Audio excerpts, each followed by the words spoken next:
I realized a total loss of $551,174 in the last 10 years of investing and options trading.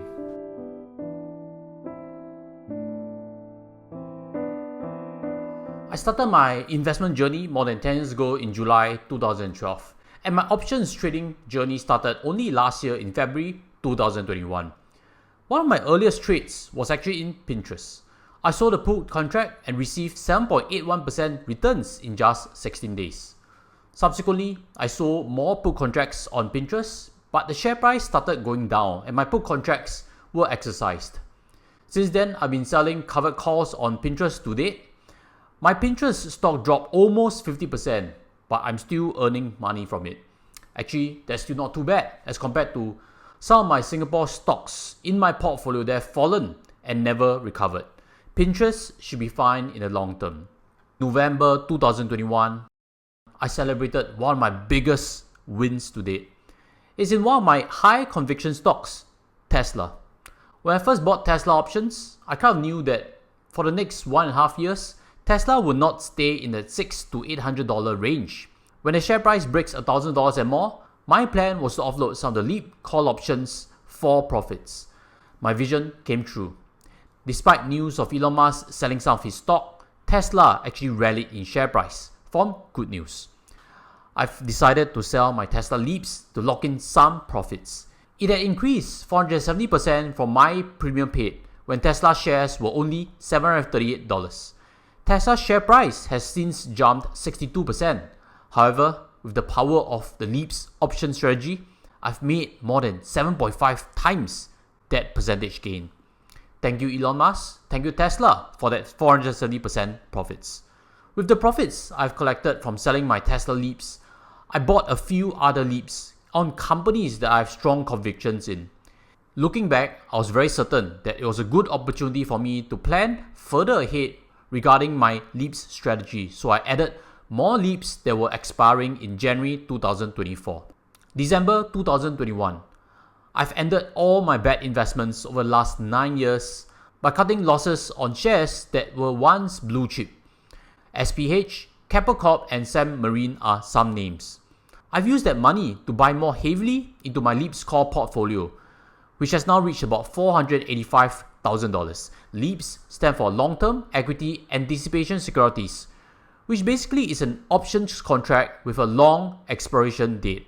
Essentially, when I buy a LEAPs call strategy, it is to watch the share price grow, which will translate into an increase in the value of the premium that I've paid, which then if I sell off the contract later, I can earn a profit.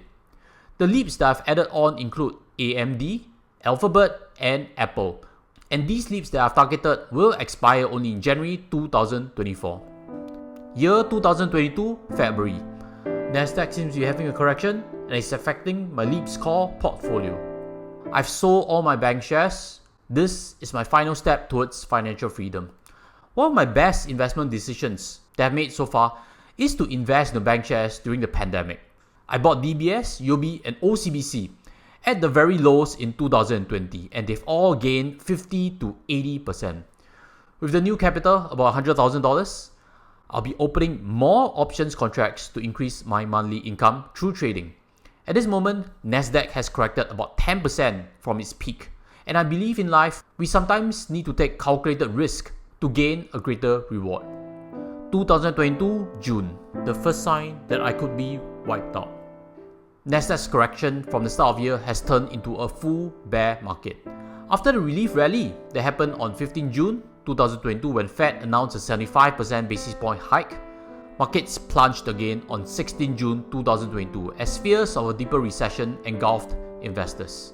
The S&P 500 fell 3.25% to its lowest level since December 2020. Nasdaq plunged more than 4%, bringing the index down more than 30% year to date. My LEAP core portfolio, which was once $485,000, is now turning into a disaster. It is now red by almost $453,000 because of this decline. I looked hard at my portfolio and about 70% is made up of Alphabet, Tesla, Meta, and Microsoft.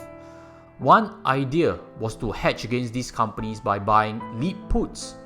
Buying a put is a bearish bet, and I'll be able to hedge against falling share prices by locking in certain strike prices. But I came up with a new plan. A plan C. It rests with my view on this company. It has been my golden goose since I ventured into US markets in 2021. Half my gains are actually from options trading it. I own about 200 units of stock now, and I've been selling cover calls to generate monthly side income. Tesla. 2022 August. A relief rally finally. This is a quick look into my Interactive Brokers portfolio. When I looked at my top 6 biggest losses, 3 of them actually came from my January 2024 leap call options on Tesla and Alphabet. It was due to the fact that I bought these leap call at high premium prices last year. That again was when the stock market was at its all-time high. I'm not too concerned about stock holdings, as I'm pretty confident that these companies will still exist in the next 5 years. But there's actually no way to restore the time value for the long-dated call option contracts, since time has already lapsed. What I'm doing right now is just to average down the premium prices that I paid for these contracts, and hopefully a big enough rally can get me to a break-even price faster. Time is running out on some of my leap contracts. I have some that are expiring in January 2023. I still have 5 more months. 2022 December. Markets are down again. In fact, they look like they might break new lows. It has been a 20% decline since the August 2022 rally. I did it. I was in denial, but I finally pressed the reset button. I closed all my leap call options positions over the last 2 days at a loss of $333,000. Together with the $81,000 loss that I cut in August and September 2022, the total loss that I've cut from Leap's call portfolio is $415,000. What a year. What a roller coaster ride through this options trading journey for me. From being very confident that the market would recover eventually in 2022 to currently throwing in the towel and losing most of the capital invested, it has been a very humbling experience. Accounting also the $135,000 loss on Singapore stocks such as the SPH, Capital Corp and Sam Marine that I mentioned just now, I realized a total loss of $551,174 in the last 10 years of investing and options trading. I'm sharing with you this story because right now there are a lot of advertisements teaching you on options trading and telling you that you can make a monthly passive income from that. You can actually get financial freedom from it. But on the ground, there are many people who have destroyed their portfolios simply with options. I've not traded on options before, and this story is actually not on me. I'm narrating on Jason's behalf, and I did not mention him right at the very start because if you wanted to mock or hate, at least you wouldn't have lasted with me to here and you would have known that it was from him. You have directed that into the comment sections below. But since you started me to here, I guess it's safe for me to review that it's actually a story from him.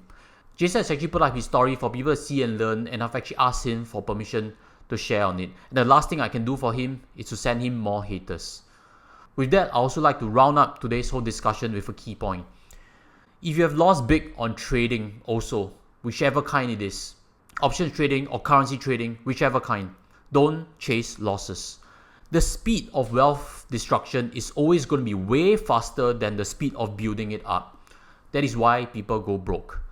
Yes, any proper investment method that will get you 5 to 10% average annual returns may appear to not matter at all. Because if you have lost 80%, you need 400% to gain back on that loss.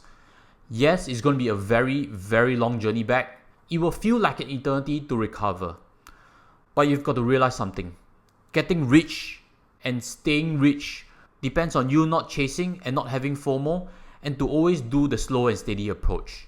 You have to understand that your entire retirement safety requires you to not get onto such a loop, which starts with a new method of making money and trying it and eventually making some, and starting going in big and losing big, and then starting to chase losses, and then eventually running out of patience before gravitating to yet another new method, which seems like a new way to make money again.